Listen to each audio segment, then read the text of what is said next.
Ya, pendengar, saat ini saya sudah tersambung dengan Dirjen PHU Kementerian Agama Republik Indonesia, Profesor Hilman Latif, MA, PhD, dan kami akan mengkonfirmasi beberapa hal yang menjadi perdebatan di Pansus Haji DPR RI 2024 ini. Saya langsung sapa Prof. Hilman Latif. Halo, selamat malam. Assalamualaikum, Prof. Hilman. Apa kabar? Selamat malam, Waalaikumsalam warahmatullahi wabarakatuh. Alhamdulillah kabar baik ya. Serak aja dikit lah. Kabar baik ya, Prof? Prof, kelihatannya capek betul, Prof. Ya, eh, nggak capek betul ya. Sedikit ini aja Hmm, perjalanan, sisa perjalanan lah ya. Karena iya. tengah malam harus keluar sampai subuh gitu ya. Jadi ya sisa-sisa lah, capek. Jadi kemarin sampai di Saudi langsung tancap gas untuk persiapan hajinya, Prof. Ya, kita tiba pagi dan insya Allah mulai besok persiapan dan sudah dijadwalkan bertemu dengan Menteri Haji ya. Ya kami eh, mendapatkan undangan ya untuk menyampaikan beberapa hal prinsipal ya hal mendasar untuk persiapan Haji 1446 Hijriah.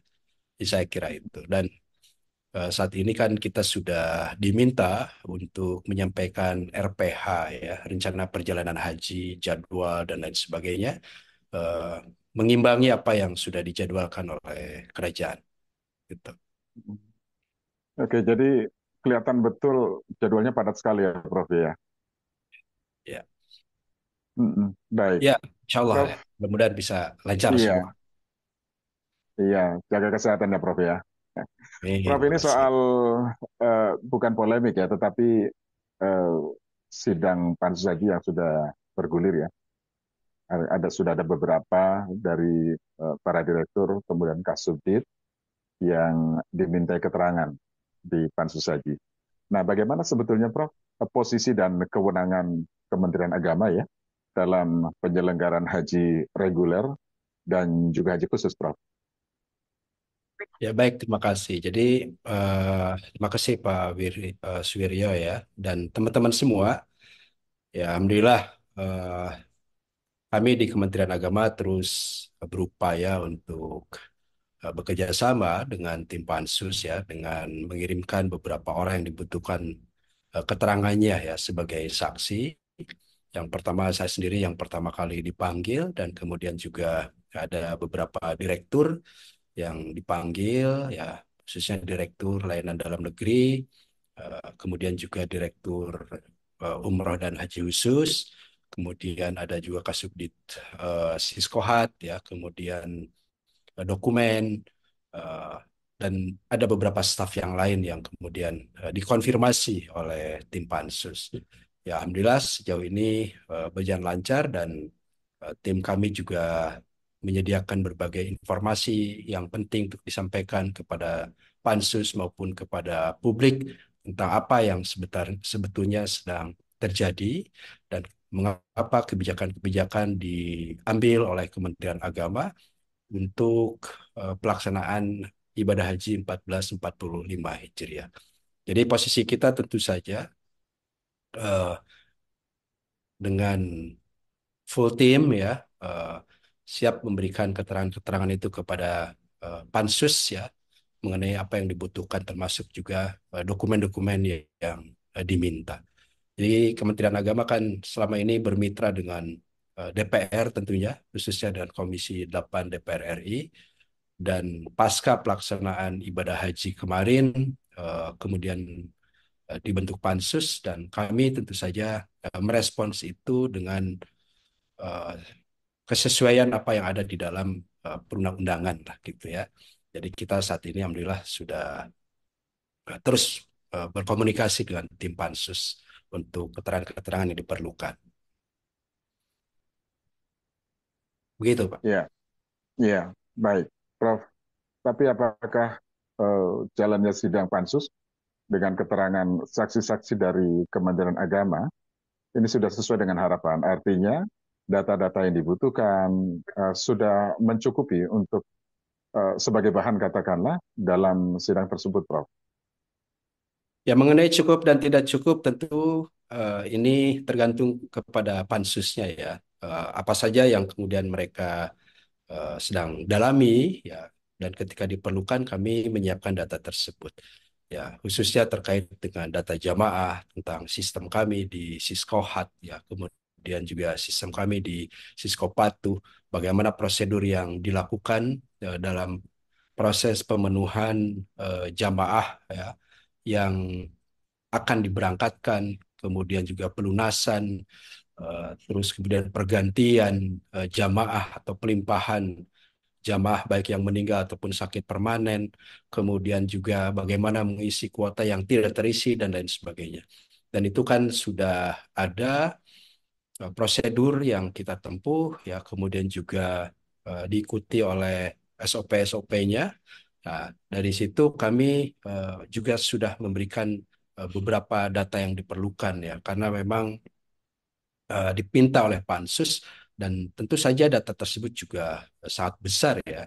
Dari mulai data jamaah yang 240.000 ya, ataupun 213.000 untuk jamaah reguler maupun jamaah haji khususnya juga kami sampaikan kepada tim. Nah, yang diminta diantaranya juga prosedur atau proses yang terjadi yang dialami oleh Kementerian Agama ketika berinteraksi dengan Kementerian Haji dan Umroh, dan alasan-alasan mengapa kebijakan yang diambil oleh Kementerian Agama misalnya dipandang berbeda dari hasil putusan rapat dengan DPR kan gitu. Jadi ini ada aspek-aspek yang eh, kita tetap komunikasikan, kita sampaikan argumennya, rasionalitasnya, mengapa perbedaan itu terjadi. Misalnya mengenai jumlah haji reguler yang akan diberangkatkan dan jumlah haji khusus yang diberangkatkan serta biaya nilai manfaat yang digunakan. Jadi ini perlu kami sampaikan Pak Suwiryo ya, dan ini kami Ya, belajar banyak dari proses ini karena kami melihat bahwa mungkin tahun-tahun ke depan prosedur yang akan dilalui oleh Kementerian Agama maupun Komisi 8 ke depan tidak lebih eh, akan sama dengan yang tahun lalu ya. Apa itu? Yang pertama adalah mengenai waktu haji yang terus bergeser ya, semakin mendekat ke awal tahun karena memang haji itu hitungannya hijriah kan. Jadi kita siklus anggaran, siklus rapat dan semuanya itu adalah pakai Masehi, tetapi pelaksanaan haji itu terus bergeser dari tahun ke tahun. Nah, kalau tahun-tahun sebelumnya memang kita melalui satu proses di mana Kementerian Agama beserta Kerajaan Saudi Arabia itu melakukan eh, MOU ya, penandatangan kesepahaman ataupun pelaksanaan eh, apa kontrak ini agreement lah antara antar kementerian, Menteri Haji dan Umroh Kerajaan Saudi dengan Menteri Agama Republik Indonesia. Dan baru setelah itu eh, kita melakukan rapat dengan DPR untuk menentukan ya biaya haji kan gitu, biaya penyelenggaraan ibadah haji. Nah, tapi tahun lalu kita rapat dulu, Pak. Kita rapat dulu untuk penyelenggaraan, untuk pembiayaan itu, dan baru kemudian 2 bulan kemudian ada eh, pelaksanaan MOU ya dengan Kerajaan Saudi. Nah, nampaknya ini juga akan dilalui di tahun ini ataupun beberapa tahun akan datang. Jadi kemungkinan penetapan biaya perjalanan ibadah haji dan biaya penyelenggaraan ibadah haji atau BPIH dan BPIH ya dalam undang-undang kita. BPIH itu biaya yang dibayarkan oleh jamaah, dan BPIH itu biaya keseluruhan dari perjalanan eh, ibadah haji seorang jamaah. Itu akan ditentukan juga lebih awal daripada eh, penandatanganan ya, kesepahaman antar menteri di dua negara ini. Nah, mudah-mudahan ini akan menjadi pola baru yang harus kita siapkan betul secara prosedur maupun kemungkinan-kemungkinan yang terjadi karena ada perubahan kebijakan dari Saudi dan ada fleksibilitas di situ. Saya kira itu Pak Supriyo. ya. Jadi tidak akan sama persis dengan tahun-tahun sebelumnya, Prof ya. Ya, jadi dengan tahun-tahun ini itu berbeda dengan tahun-tahun yang akan datang. Karena indikasinya kan hajinya bergeser semakin maju kan, semakin maju. Sementara Kerajaan Saudi RPH-nya itu sudah disusun mulai September ini, minggu depan itu sudah harus jalan, Pak. Ya, argo persiapannya itu jalan gitu ya. Seperti tahun lalu, seperti tahun lalu. Argo persiapannya itu di bulan September, baik untuk penetapan jamaah, untuk eh, penetapan tim yang akan eh, diberikan otorisasi untuk menggunakan e-Hajj, ya.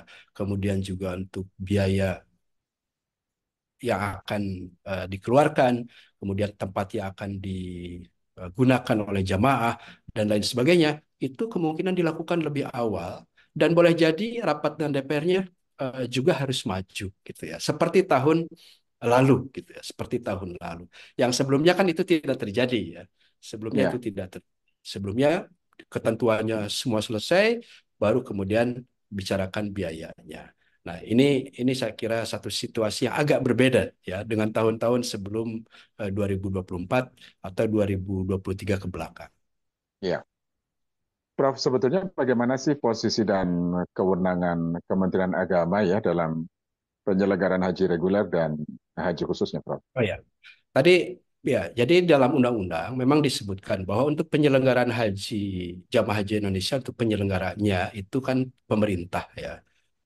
Khususnya yang disebut oleh kita dengan haji reguler. Nah, itu persiapannya, pendataannya, pengalokasiannya, kemudian juga pemberangkatannya, pelayanannya itu disediakan dan ditangani langsung oleh pemerintah. Dalam hal ini adalah Kementerian Agama ya yang kemudian membentuk namanya PPIH ya tentang eh, panitia ibadah haji gitu ya.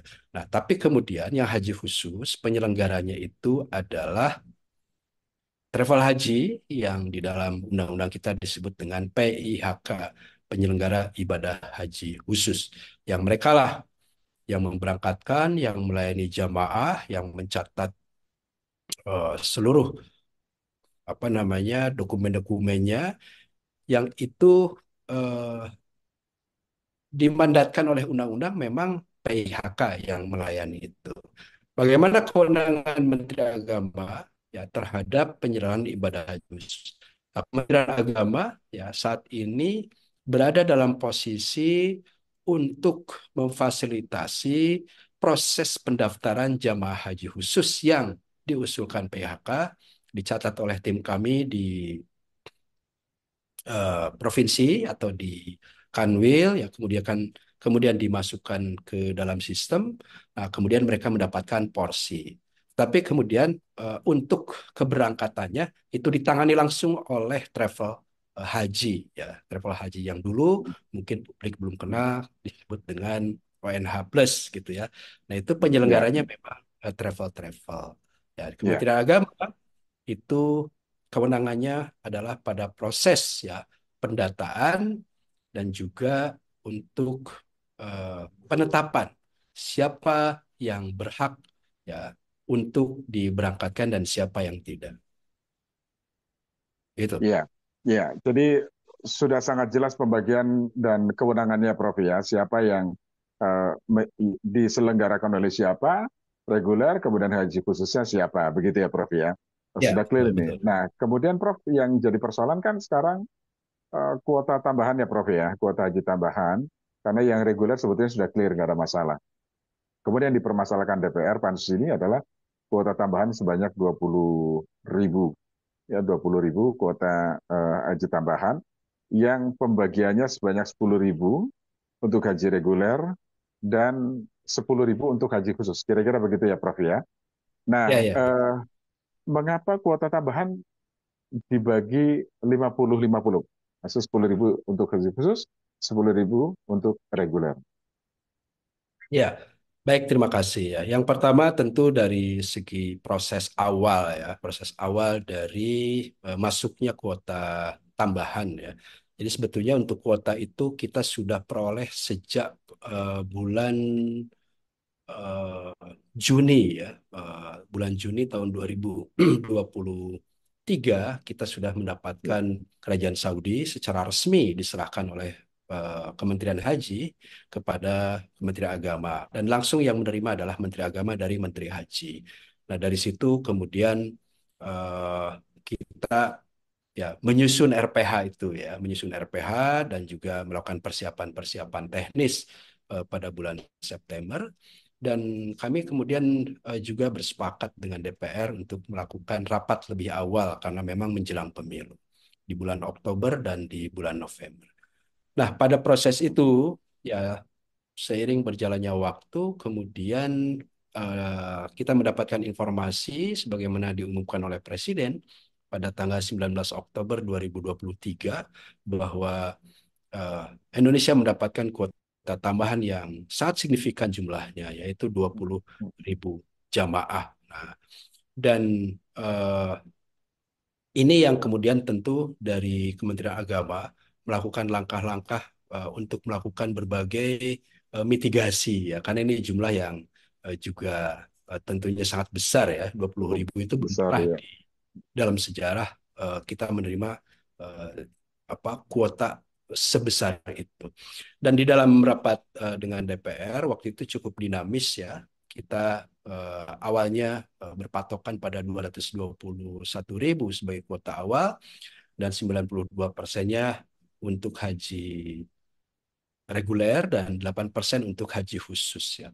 Tapi kemudian dengan dinamika yang ada tambahan 20.000 itu, waktu itu eh, didorong lah, ya, didorong bahwa untuk eh, skema yang akan digunakan dan disepakati antara Menteri Agama dengan DPR itu dibagi, ya, 221 ribunya, 221.720 itu untuk haji reguler dan 19.220 untuk haji khusus, ya, gitu.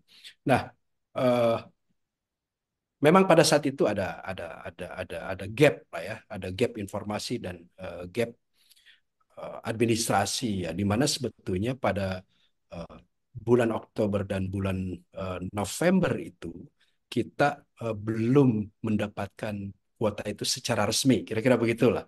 Sehingga Ya, memang ya. waktu itu terjadi diskusi dan perdebatan yang hangat antara Kementerian Agama dan DPR, apakah 20.000 itu akan digunakan langsung masuk sebagai kuota, ataukah kita menunggu itu masuk resmi dan kita memperbincangkan dulu yang 221.000.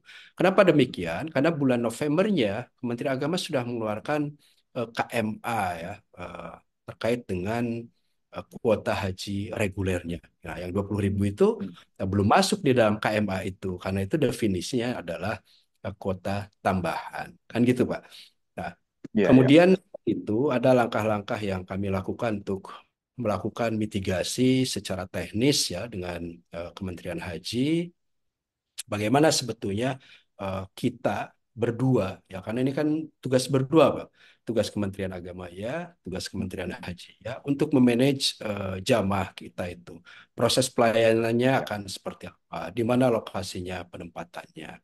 Nah, kita tahu bahwa jamaah haji Indonesia kan memang menggunakan tempat yang namanya Muasim, ya. Dan di yang saat ini adalah zona 3 dan zona 4 gitu, ya. Nah, munculnya zona-zona itu juga baru tahun ini, Pak, gitu, ya. Tahun ini. Jadi tahun kemarin diperkenalkan akhir tahun dan dilaksanakan baru pertama kali di tahun 2024 ini atau 1445 Hijriah. Kita diskusikan mengenai penempatannya, kemudian juga ada berapa zona, biayanya berapa, dan bagaimana zona yang biasa kita pakai itu akan dipakai lagi atau tidak, khususnya zona yang agak jauh, zona 5 yang orang Indonesia menyebutnya Mina Jadid, itu kan, yaitu iya. kan jalan Mm. kakinya bisa 10 kilometer gitu, ya, bolak-balik. Jadi kita mitigasi itu. Dan akhirnya sampai pada satu eh, apa namanya, eh, kesimpulan bahwa perlu rasionalisasi untuk kuota tambahan itu, penempatannya, agar bisa lebih manageable, dan juga kita negosiasikan kepada Kerajaan Saudi yang saat itu juga sedang mengurangi, ya, penggunaan tempat di lokasi Tarodudi yang ditempati oleh jamaah kita, gitu kan. Jadi mereka itu juga melakukan rasionalisasi, Pak. Dan menggeser sebagian jamaah itu ke lokasi non tarodudi. Jadi tarodudi dan non tarodudi itu istilah teknis untuk lokasi yang bisa dilewati oleh bis ya secara berputar berputar Ya, shuttle dari Mina menuju Wa Musdalifah terus ya. Nah, jadi itu ada lokasinya khusus Pak. Yang itu biasa dipakai oleh kita gitu ya. Nah, kemudian ada non tarodudi. Jadi ketika bis itu datang langsung pergi, tidak bisa balik lagi ke Mina secara langsung. Nah, kalau kita kan jamanya banyak, jadi menggunakan shuttle bus gitu ya. Nah, dari ya, situlah kemudian eh, muncul ya angka bahwa untuk 10.000 digeser ke depan, yang artinya itu layanannya berada di lokasi non Tarobuti dan itu mm, adalah lokasi yang digunakan untuk haji khusus. Nah, dengan situasi seperti itu kemudian diformulasikan dan pada tanggal 8 Januari 2024 nah dilakukan MOU ya antara Menteri Agama dengan Menteri Haji dan Umroh Saudi dan ternyata skema itulah yang di-approve oleh eh, kedua negara. Nah, dari situlah ada gap kan maka keputusan yang dilakukan pada bulan eh, November tanggal 27 itu berbeda ya selisih angkanya dengan apa yang ditandatangani oleh Menteri Agama dan Menteri Haji. Jadi di aspek itulah yang kemudian terjadi perdebatan. Nah, eh, saya bukan orang ahli hukum Pak Subiryo ya, tapi memang di situ Menteri Agama itu kan punya kewenangan untuk melakukan eksekusi lah. Apa mm, sebetulnya yang paling memungkinkan kita lakukan dengan situasi semacam ini? Karena kita berkaca betul pada peristiwa 2023 dan kita mm, sangat concern dengan hal itu, peristiwa Musdalifah ya, dan Minanya juga 2023 ya, yang tidak ingin terjadi lagi gitu. Nah, mm, apalagi tambahannya ini menjadi lebih banyak gitu kan. mm. Jauh lebih banyak dari tahun lalu.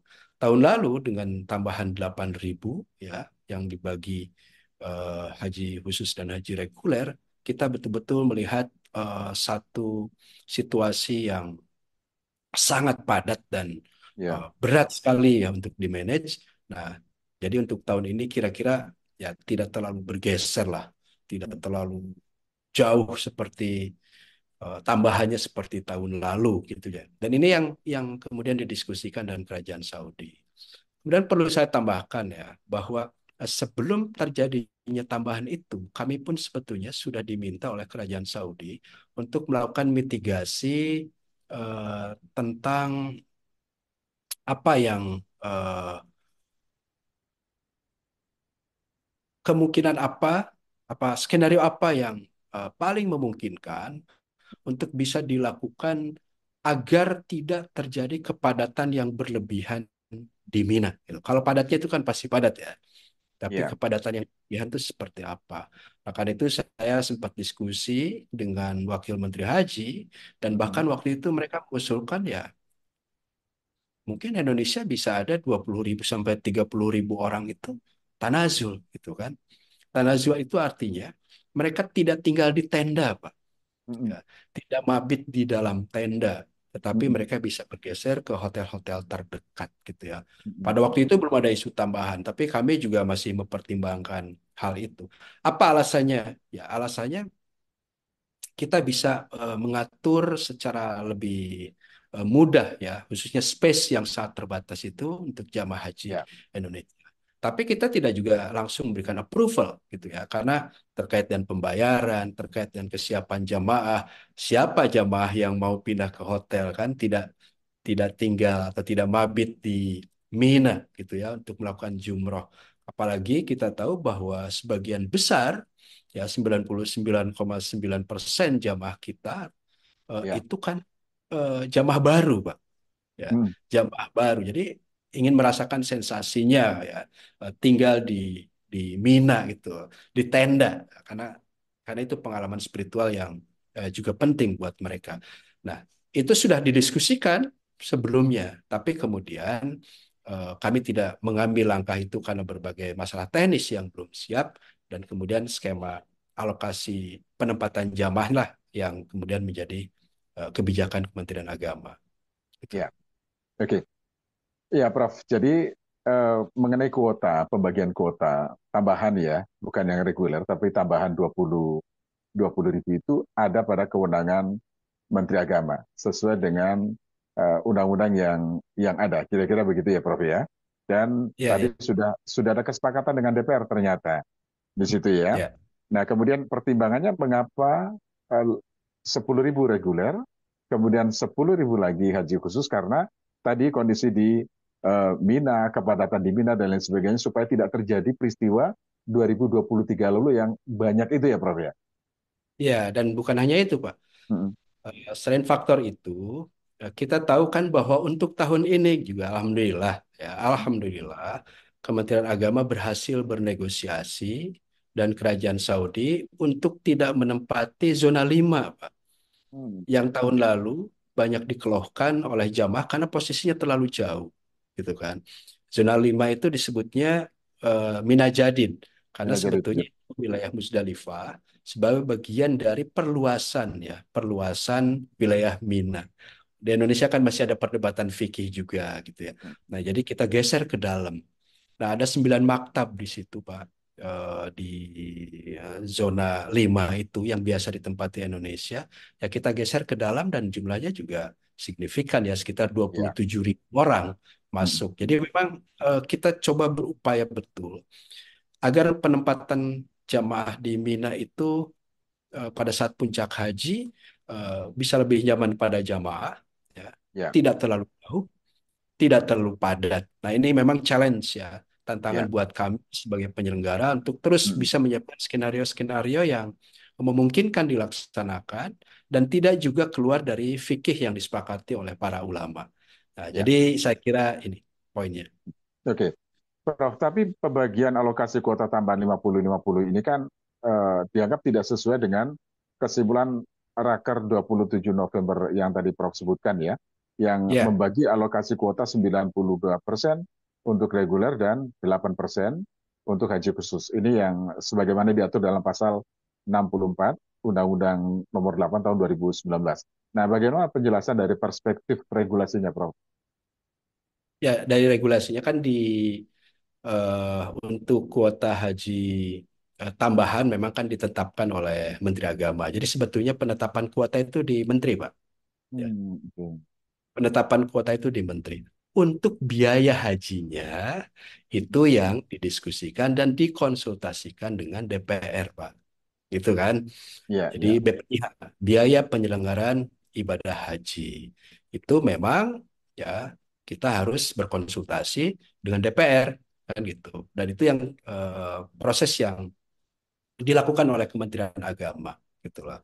Nah, eh, jadi dengan kewenangan itu memang akhirnya ketika kuota itu bergeser sebagian, khususnya untuk kuota tambahan ya, Ya. khususnya untuk kuota tambahan itu ada dampak pada pergeseran biaya yang dibutuhkan atau biaya yang digunakan untuk penyelenggaraan ibadah haji ini, gitu ya. Dari misalnya eh, nilai manfaat ya, atau yang sering juga orang eh, menyebutnya subsidi ya, subsidi, tapi sebetulnya subsidi nilai manfaat dari dana haji itu yang kemudian eh, berbeda ya antara yang ditetapkan oleh DPR pagunya dengan yang kita gunakan. Yang ditetapkan pagu oleh dan dengan DPR kan 8,2 triliun gitu kan. Nah, sementara Kementerian Agama menggunakan 7,8 triliun. Nah, jadi pagu itulah yang kemudian berbeda ya. Dan itu yang menjadi perdebatan saat ini. Nah, di dalam pandangan Kementerian Agama ya, sebagaimana biasanya di dalam penganggaran-penganggaran itu yang namanya pagu itu ya eh, ada batas lah, ada batas ketentuan Anda menggunakan dana itu eh, ya maksimal segitu gitu, jangan sampai lebih gitu kan.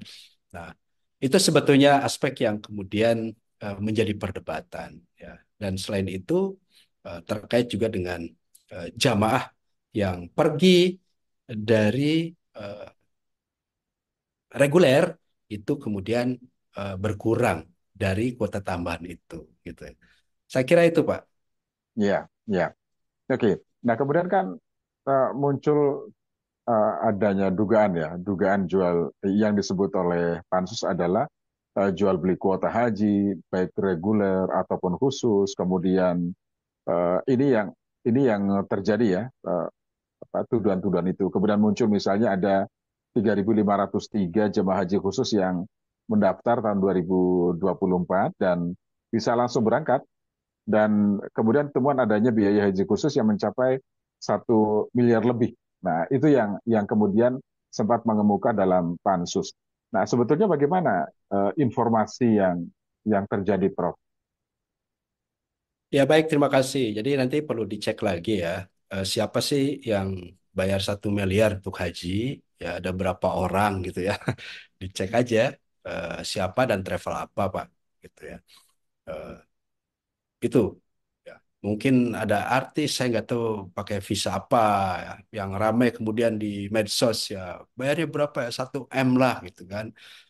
Rombongan sekian miliar gitu berangkat dengan jamaahnya. Ya, tapi ini yang harus diklarifikasi ya 1 miliar itu untuk apa? Ya, ada orang bayar 500 juta, ada yang 300 juta. Nah, sebetulnya di Kementerian Agama khusus terkait dengan biaya haji khusus itu kan sudah ada ketentuannya.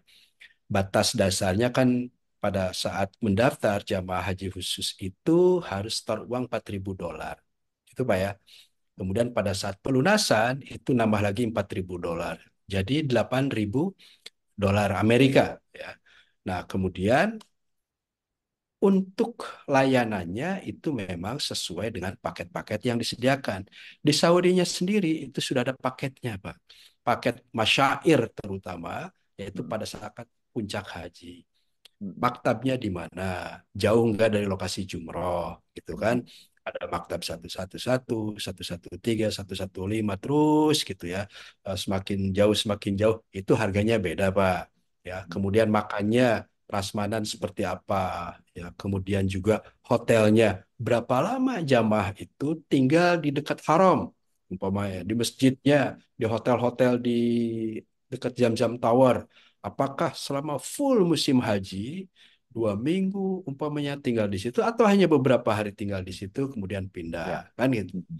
Atau juga di Madinahnya tinggal di hotel bintang berapa? Nah sebetulnya poin saya adalah masalah harga biaya itu kan tergantung pada kesepakatan antara jamaah dan Penyelenggara eh, apa haji dan khusus juga ininya ya, haji bentuk-bentuk khusus ya. layanan yang mereka dapatkan, kan? Betul. Layanannya seperti apa sih? Ada yang cerita ke saya, wah kita dikawal terus Pak Dirjen, katanya. Oleh travelnya kemana-mana Iya, terus dikawal, dibina dan mereka puas. Saya nggak nanya harga juga, gitu kan? Itu harga harga itu urusan mereka, gitu ya. iya. Nah, tapi memang kalau misalnya ada yang menyediakan harga semacam itu dan tidak rasional, ya mungkin jangan diikuti saja, Pak. Gitu kan? Nah, apalagi sampai 1 miliar gitu ya. Nah, itu Iya. apa sih berangkatnya naik private jet atau apa? Kan ini juga bisa berhitung lah, Pak. Iya, Orang iya. bisa. Nah, tapi memang range ya banyak harga yang antara 250, 300, ada juga yang lebih. Itu di haji khusus mungkin juga paket-paket yang disediakan seperti itu. Nah, itu Ya. yang terkait dengan biaya. Jadi, Kementerian Agama itu lebih kepada referensi biayanya, Pak. Nah, layanan tambahan itu ditentukan oleh penyedia layanan dari dalam negeri maupun mitranya di Saudi. Ya, Jadi itu itu terkait kesepakatan dengan- jamaah ya haji khusus dengan layanan tadi ya, Prof. ya betul. Ya, Hmm. jadi itu jamaahnya kan. Iya, iya. Ada yang komplain ya, mungkin ada kan. Ini juga kan kami melakukan evaluasi, Pak. Kami melakukan pengawasan terhadap layanan yang diberikan Iya. jamaah dilakukan travel kan. Kalau ada jamaah komplain gitu, bayar sekian kok seperti ini dan kita juga terus melakukan Iya. koordinasi, ya melakukan pengawasan, memperingatkan dan juga memediasi gitu ya untuk kasus-kasus tertentu ketika jamaah bayar mahal tidak puas kan gitu. Ya. Ya, tapi Mm. ya, intinya Kementerian Agama tidak dalam posisi memperjualkan kuota, Pak. Ya. Dan uangnya juga tidak ada yang masuk kepada kementerian. Ketika pelunasan kan uangnya ke BPKH, Pak. Gitu. Jadi seperti itu. Nah, yang kedua tadi apa, Pak? Saya lupa. Yang kedua Pertanyaan. soal temuan 3.500 jemaah haji khusus yang mendaftar Nah, 2024 dan langsung ada beberapa yang langsung berangkat tahun itu juga.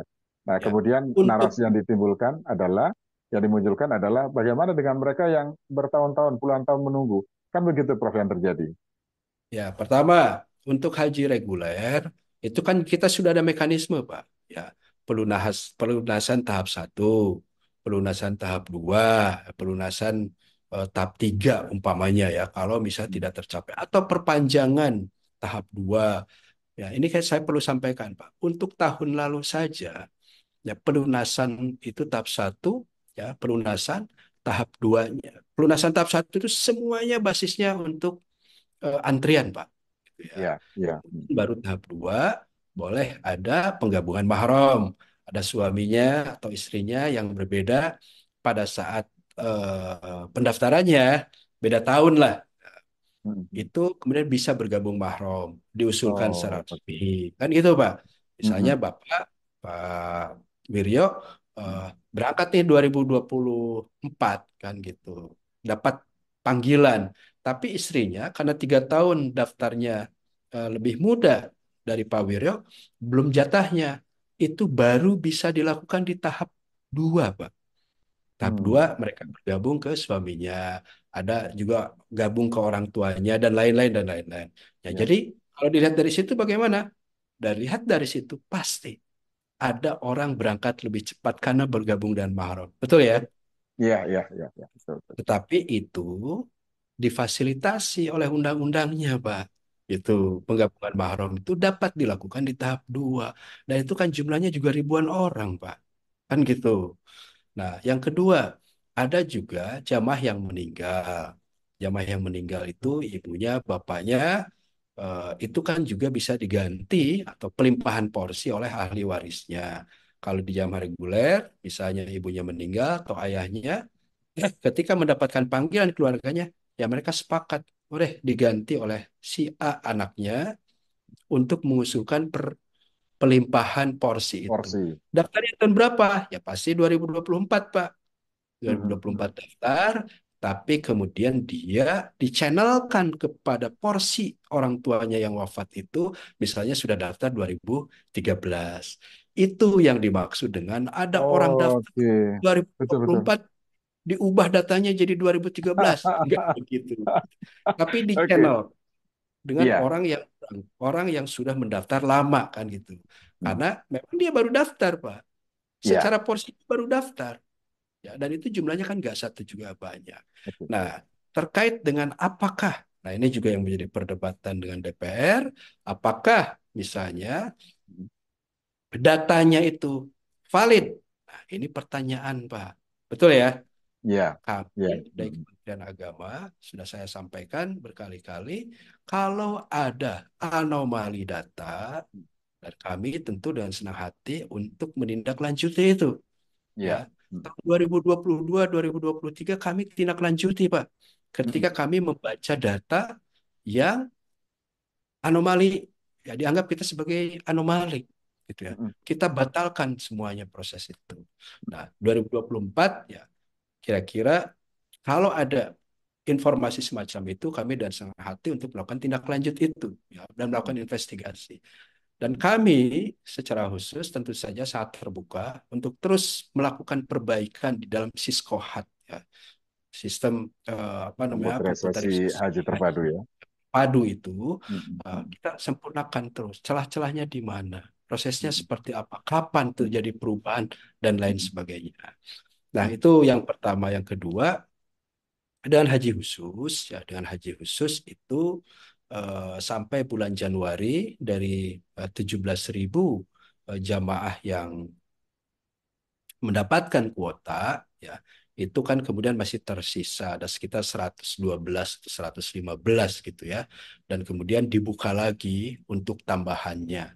Ya, Hmm. sebetulnya prinsipnya adalah bahwa semua yang berangkat apapun mekanismenya ya harus menurunkan mengikuti apa namanya porsinya kan gitu Pak.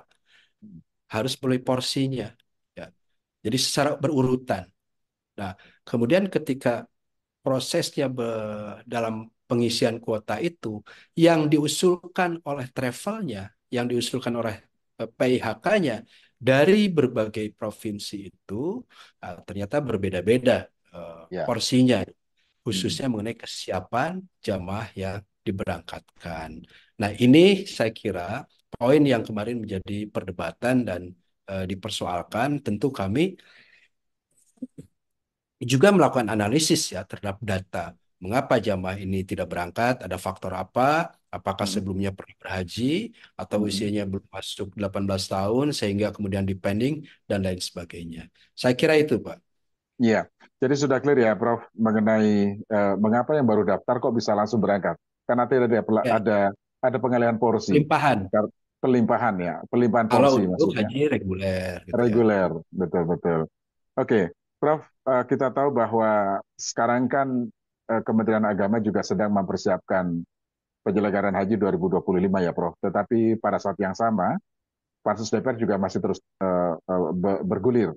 Nah, apakah kondisi ini mengganggu persiapan penyelenggaraan haji tahun depan, Prof?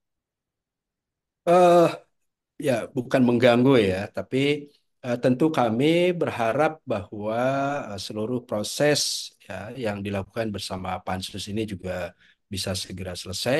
Ya, Kementerian Agama, seluruh tim bisa berkonsentrasi untuk persiapan ibadah haji 2025 atau 1446 Hijriah yang juga kick off-nya di bulan September ini, Pak.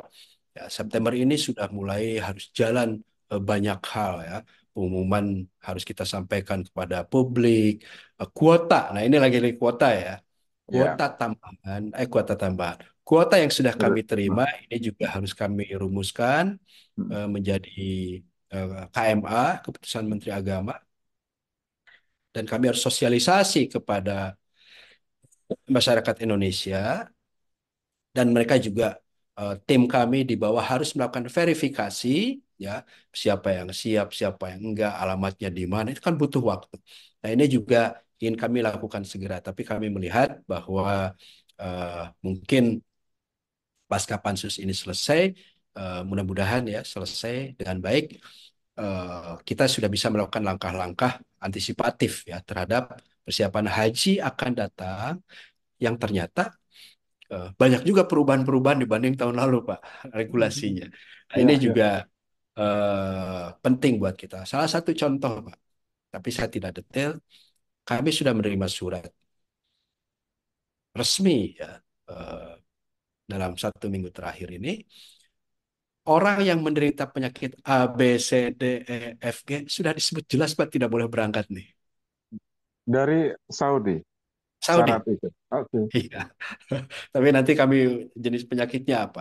Tapi kemarin kami melihat dari data kami ya banyak sekali jamaah kita itu yang punya indikasi ya menderita penyakit tertentu yang ternyata untuk tahun depan itu clear disebutkan tidak boleh berangkat. Wah ini juga kan Oh, penting. Nampaknya istitoah kesehatan yang terdefinisikan oleh Kerajaan Saudi itu juga sudah semakin kuat, semakin kuat, semakin kuat. Dan ini menjadi tantangan buat kita ya. bagaimana melakukan pembinaan jamaah ya termasuk Hmm. istitoahnya dari sejak dini. Oke. Prof, mengenai beberapa jenis penyakit di lain waktu nanti kita bisa Ya. ulas kembali ya, Prof. Tetapi soal kuota haji khusus ya, kuota kuota tambahan, maaf, kuota tambahan. Apakah dengan peristiwa ini, Prof, Pansus yang sebetulnya yang dipermasalahkan kan kuota tambahan ya, Prof. Kementerian Agama agak trauma misalnya ya, bukan trauma tetapi agak lebih hati-hati menerima tawaran untuk kuota haji khusus, kuota tambahan haji khususnya nanti, Prof. Ya, tentu banyak pertimbangan ya, banyak pertimbangan yang harus semakin matang ya. kita lakukan oleh Kementerian Agama dan biasanya Kementerian Agama juga berkomunikasi dengan Komisi 8. Jadi kita berkomunikasi dengan Komisi 8, situasinya seperti apa, mitigasinya bagaimana, penanganannya, desainnya akan seperti apa dan seterusnya, eh, untuk bisa kita melakukan langkah ya, menerima atau tidak gitu ya. Nah, kami belajar betul ini di lapangan skenario-skenario apa yang eh, kemarin sudah jalan dan menjadi solusi ya, dan inovasi yang dilakukan dan mendapatkan apresiasi dari kerajaan gitu ya. Seperti konsep murur misalnya ya, itu dapat apresiasi yang luar biasa sekali. Bahkan mereka mengatakan tolong ditambah lagi kata yang mururnya gitu kan. Nah, kemudian juga mungkin tanazul, tapi desainnya akan bagaimana. Ketika Ya. rumusan-rumusan itu semakin clear ya, ya mudah-mudahan tidak ada barrier lah untuk mendapatkan kuota tambahan. Tapi kan kita belum mendapatkan informasi itu. Jadi kalau pertanyaan eh, pansus kemudian juga yang berkembang di masyarakat ada masalah sebetulnya dalam apa pengalokasian kuota tambahan, ini clear tidak ada masalah sebetulnya Prof ya. Ya kan untuk fungsi eksekusi, Pak. Fungsi eksekusi itu kan di Menteri Agama ya, dengan mempertimbangkan kemaslahatan, keselamatan jamaah. Kerajaan Saudi juga sama, Pak. Memang kita juga harus mulai bisa melihat aspek-aspek yang bisa kompromistik ya. Regulasinya di Tanah Suci atau di Kerajaan Saudi punya regulasi, gitu ya. Kemudian juga di Indonesia ada regulasi. Kita harus comply kan, comply dengan regulasi di Saudi, comply juga dengan regulasi di tanah air, comply juga dengan fikih, ya, Ya. comply juga aspek kesehatan. Jadi macam-macam. Jadi aspek-aspek itu saya kira memang beyond numbers gitu ya. Angka itu sebagai patokan rujukan ya. Kalau Ya. jumlahnya dan pelaksanaan ya kita harapkan tentu idealnya bisa mendekati apa yang diputuskan dan kita akan coba ke depan ya lebih intens gitu ya sehingga keputusan yang kita ambil itu bisa eh, lebih apa namanya ya lebih sesuai lah baik secara Ya. regulasi dan nah ini compliance bukan compliance lagi tapi situasi lapangannya Pak. Hmm. Ya, itulah Menteri Agama punya ya kewenangan. Nah, kalau situasi di lapangannya memungkinkan begini, ya Menteri harus memberikan arahan kan. Ini Ya. untuk keselamatan jamaah lakukan ini. Nah itu kan Hmm. tidak mungkin ya untuk rapat lagi lah ataupun Ya. ya kewenangan seperti itu sebetulnya nanti bisa lebih clear ya Ya. disepakati bersama. Baik. Baik. Prof, terima kasih atas penjelasannya dari beberapa yang mengemuka di pansus. Mudah-mudahan ini sedikit membantu mengklirkan apa yang sesungguhnya terjadi dalam proses pansus di DPR. Terima kasih, Prof. Semoga semuanya tidak mengganggu proses penyelenggaraan ya, persiapan penyelenggaraan Haji 2025. Terima kasih, Prof. Assalamualaikum. Selamat malam, Prof. Assalamualaikum warahmatullahi wabarakatuh.